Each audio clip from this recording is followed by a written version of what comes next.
मेरी 4.5 साल की बेटी ने कुछ ऐसा किया कि मैं शॉक्ड हो गई। Oh my God. तो हुआ यूँ कि मेरी बेटी जो कि अब स्कूल जाने लगी है, उसको रेन बूट्स चाहिए थे। क्यों? क्योंकि यहाँ पे एक दिन रेन हुई और दूसरे दिन वो स्कूल में छपाक-छपाक करके खेल नहीं पाई। मेरी बेटी बहुत दिन से, बहुत टाइम से कुछ-कुछ चीज़ें डिमांड कर रही थी and as a concerned mom मैंने उसे तुरंत दिलाने के बजाय मैंने सोचा नहीं वेट करते हैं, अगर अभी दिला दिया तो आज ये कैमरा माँग रही है, कल को ये ताजमहल माँगेगी। तो मैंने वेट किया और मैंने सोचा कि अब फाइनली टाइम है उसे कुछ दिलाने का, तो हम गए टारगेट। तो मैं उसके लिए रेन बूट्स देख रही थी, मुझे पीछे से आवाज़ आती है कि मम्मा मुझे मिनी शूज़ चाहिए। मुझे उसे वो पार्टी वियर शूज़ बिल्कुल भी दिलाने का मन नहीं था, तो मैंने उसे कह दिया कि बेटे इसमें आपका साइज़ नहीं है, आपका साइज़ 11 है और यहाँ पे 8 लिखा हुआ है इसमें। फिर मैं बिज़ी हो गई दूसरे शूज़ देखने में एंड कुछ ही सेकंड्स में मुझे आवाज़ आती है कि मम्मा मुझे मिल गया मेरा 11 नंबर शूज़।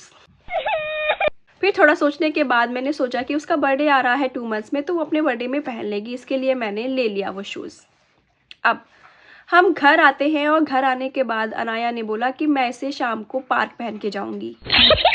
वो पार्क जहाँ पे वो नॉर्मल शूज़ पहन के जाती है और उतार के खेलने लगती है और गंदे पैर लेके आती है, वहाँ वो ब्रांड न्यू शूज़ जो कि उसके बर्थडे के लिए मैं लेके आई थी, वो उसे पहन के जाने थे। मैंने उसे मना कर दिया। अब मुझे पता नहीं था कि मेरी बेटी कब इतनी बड़ी हो गई है, अब उसने मुझे इमोशनल ब्लैकमेल करना शुरू कर दिया। उसने बोला कि हम बहुत एक्साइटेड थे मम्मा और तुमने मना कर दिया और अब मैं सैड हो गई हूँ। ये सुन के मैं प्रोसेस ही नहीं कर पाई और मैंने कह दिया कि ठीक है तुम पहन के जा सकती हो। चूँकि 2 बच्चे होने के बाद मैं और मेरे हस्बैंड अब सरकाज़म में ही बात करते हैं, तो ये सरकाज़म मेरा मेरी बेटी पे भी निकल गया। मैंने उसे बोला कि तुम इसे पहन के जा सकती हो और अगर तुम्हारा मन करे तो तुम इसे पहन के सो भी जाओ। अब इसका सॉल्यूशन क्या है? इसका बस एक ही सॉल्यूशन है कि कभी आपको शॉपिंग जानी हो तो प्लीज़ अपने बच्चों को साथ लेके ना जाएँ और अगर जा भी रहे हैं तो किड्स सेक्शन में तो कभी ना लेके जाएँ।